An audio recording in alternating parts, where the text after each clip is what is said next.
Garage square footage is some of the most premium real estate around. And if you're designing a garage and you have an upstairs or an apartment or something like that, you really don't want to take up the room of your square footage of your floor plan with stairs all over the place. So today we are going to be prepping to transition from this ladder to these stairs right over here.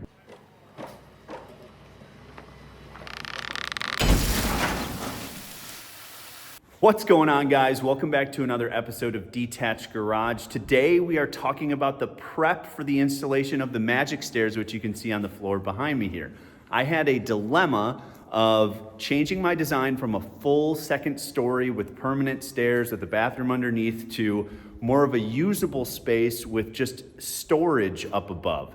And so what we're talking about today is my solution that I found for getting stairs but not taking up floor space with permanent stairs, and that's the Majic Stairs system. Now, it's a big system, and one of the big reasons that I decided to go with this was safety. So I have a 13'4" ceiling, so I can accommodate a lift on the inside of the garage.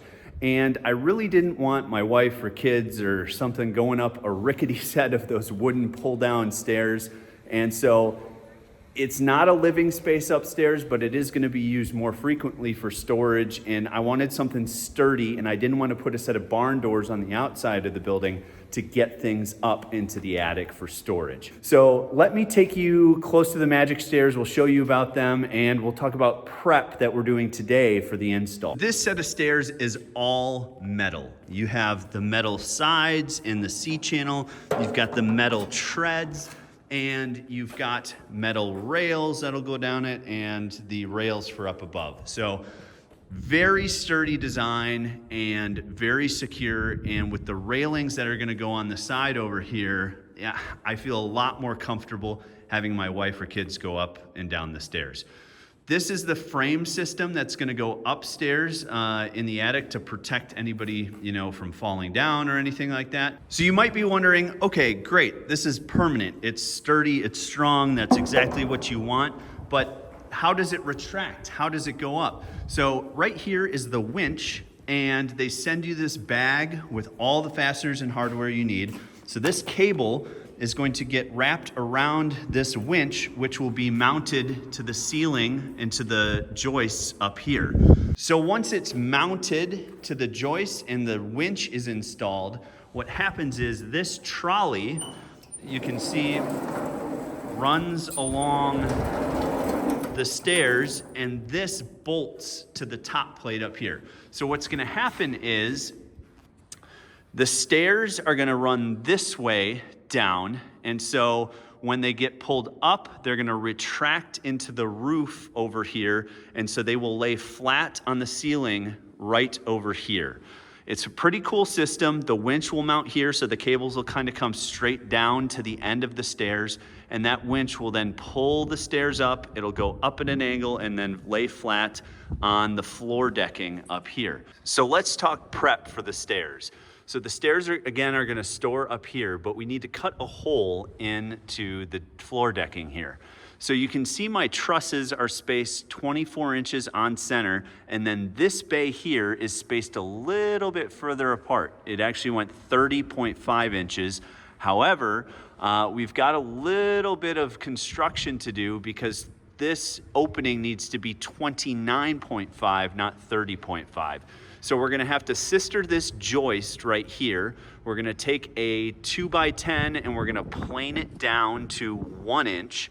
And then what we're gonna do is we're gonna sister it on both sides here. So the floor decking, we can screw those lag bolts into the frame on the upstairs, and we will have a safe area for the stairs to be installed. So let's take the current stairs upstairs to show you what the top side is gonna look like after we get this installed. Boy, I tell you what, I am not gonna miss coming up this ladder once these stairs are installed.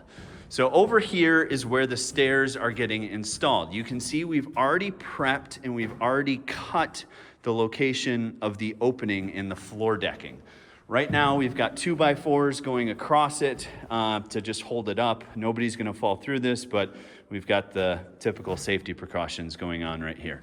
So the stairs will come up at an angle, and then they will lay in this bay over here. We still need to put some floor decking out there, and we'll do that in the future. So 3 things you need to think about are, where is the winch gonna mount? You can see we've got the outlet for the winch over here.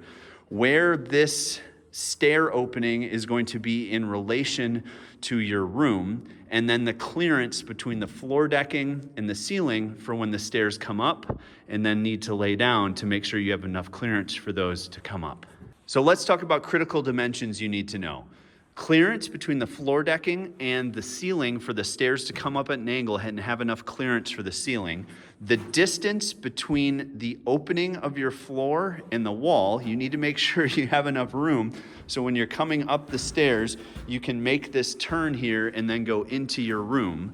The other thing you need to know is your distance between where the stairs start and the angle and where they're going to end down here, to make sure you have enough clearance between the end of the stairs and the wall to make the turn.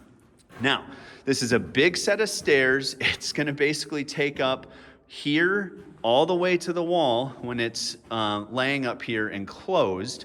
So you need to make sure this area isn't gonna be used anything and it's clear all the time. So what we're gonna do is this joist that's running right here, we're going to sister it on both sides for the frame that's gonna be up here to prevent people from falling down. That gets installed with some lag bolts, so we're gonna need to sister that with some 2x10s and give it a good backer for the lag bolts to go into on each side. Measure twice, cut once. We've cut the hole, and now we need to reinforce the hole opening to accept the stairs. Unfortunately, sometimes your tools take a crap. So the planer that we were gonna use to get this 2x10 down to the 1x10 to reinforce that truss stopped working. So in the next episode, what we're gonna go through is the actual installation of that lumber, the cross bracing, the sistering of the joist, and everything, and get these stairs installed so I don't have to use that ladder every time I wanna come up here. So sometimes it's 2 steps forward, 1 step back. That's what happens in building. If you have any questions about the Majic Stairs system, please put them down in the comments below. Happy to help with your installation. I hope you enjoyed this episode about prep and the key things you need to think about as you're either designing or installing this system. Thanks again for watching Detached Garage.